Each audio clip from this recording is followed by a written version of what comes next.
So it seems that every time you turn on the news, there's always some article talking about homelessness being on the rise. But what we should really be asking is, who are these new homeless and how did they get here? They call themselves van lifers, people who live in their vehicles on the street. Well, I fully converted the inside. I did the top. I put a new transmission in it, changed out the brake system. Brandon Andrade is a van lifer. He repairs professional baseball nets by day, and by night, he sleeps in this parking lot in OB. Do almost $1,000 a day that I work. So Good for you. Yeah, I really just kind of work to make money to where I can travel and experience life, live my best life outside of work. Well, I wanted to share California's definition of homelessness because that's where I'm currently living. And I quote, "Individuals and families are considered homeless if they do not have a fixed, regular, and adequate nighttime residence. For example, if they are living in a shelter, a vehicle, or other places not meant for habitation." So by the state of California's definition, you're looking at a 38-year-old homeless man.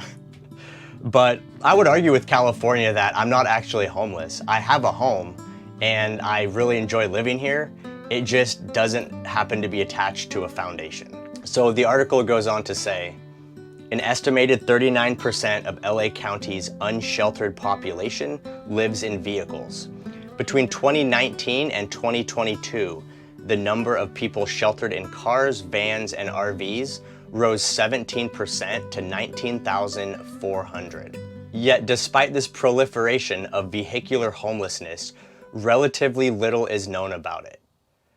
Relatively little is known about it. They must not watch the news. They must not watch TikTok. They have no idea. Why are people living in vehicles?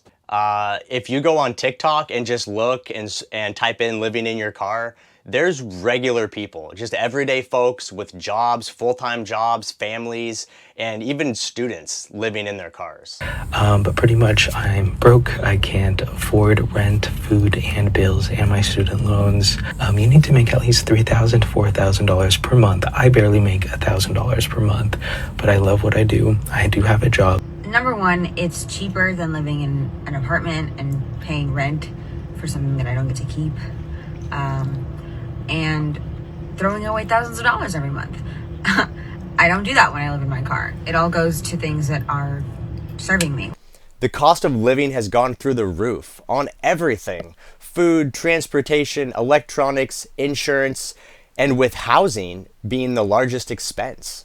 Here's an example. I got curious about rent because old Nomad Brad, I ain't paid rent in 6 years. So I was just curious to see what housing's doing. So I pulled up this apartment that I lived in. In 2009, I lived in this exact apartment. This is the website of the same complex, this exact floor plan.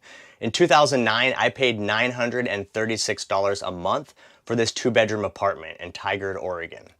Today, the same apartment is renting for $1,986. It's doubled in price per month.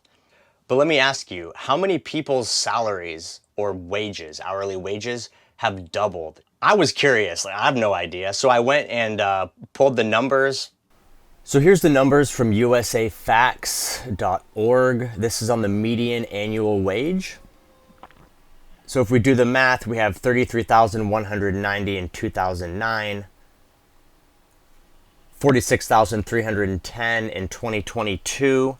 That is an increase of 39.5%. So if you're lucky, your wages went up 39%, while your rent alone doubled. And that's just housing. How's your car payment looking? How's your cell phone bill looking? It's getting crazy. I'm 48 years old. I've been living on this planet for 48 years. I've been in Massachusetts most of those years. It's expensive here. I own my own home. I work a full-time job in lending. For the last 5 months, I have been looking for a part-time job for weekends and evenings. I have sent out a dozen resumes practically daily. Nobody's even calling me back. I need more money because I went through my bills. I can't afford food. Single mom, elderly father living with me. I can't afford to feed my family. American dream, people. Now, we can't live without food, and in today's society, you really can't live without a smartphone or an internet connection, but you can live without paying rent if you choose to live in a vehicle. So people are doing it to cut back on their expenses and work towards improving their quality of life. Some folks are doing it short term to pay down debt or save for something big, like a home purchase or an education, while other folks like me are just sick of the broken system and want their freedom back. I was working full-time in the trades, 40 to 50 hours a week. I was a homeowner, and when I wasn't working at my job, I would come home and work on the house, maintain the home, clean the gutters, do yard work. So I really didn't feel like a homeowner. I felt like I had a second job as a caretaker of a property. And after years and years of being in that cycle, I just had no energy left to do the things I wanted to do, and I had no free time. And so I said, what am I doing? Why am I paying for this home? Why am I putting so much energy into this home that I can't even enjoy? And so I hit the eject button and sold my home, bought a cargo van on eBay, converted it into my first home on wheels, and started traveling. People are realizing you don't need all the stuff. And the way it works is you shrink down your living space. You're going from a house or an apartment down to a vehicle. So the amount of possessions that you can physically own is very, very limited because your space is reduced. So it forces you to really reevaluate all the stuff you have, all the clothes you have, and figure out what's really important for you to maintain a high quality of life. And those are the things you end up taking with you in your vehicle. And after you're living in your vehicle for a while, you start to forget about all the other stuff. The throw pillows, the Shark vacuum, the 5 winter coats, the 60-inch flat screen TV. You realize you don't need any of it. And then something else interesting happens. You find yourself with a lot more free time. And now you can start to focus on the things you really enjoy. Maybe you want to focus on a hobby or learn a new skill set that could allow you to land a better job and make more money. My parents are getting older now, and so I like to try to spend more time with them when I can. And so this past winter, I actually drove down to Arizona and stayed in my van at my dad's house and was able to spend a few months with him, hanging out and working on projects and going out to eat. And we went down into Mexico for a little bit. And that's something that I never could have done 6 years ago when I had a mortgage to pay every month and I had a job that was forcing me to work 40, 50 hours a week. I just didn't have time to do these kind of things that I think are really important. And so that's something people are figuring out. What's really important to them and what they really want to do with their free time. And they're realizing maybe they don't really want to work so much. Maybe they want to enjoy life a little more. Unless the cost of living starts coming back down, which I don't really think is going to happen anytime soon, we're going to see more and more people turning to living in vehicles. Why do I do it? It suits me personally.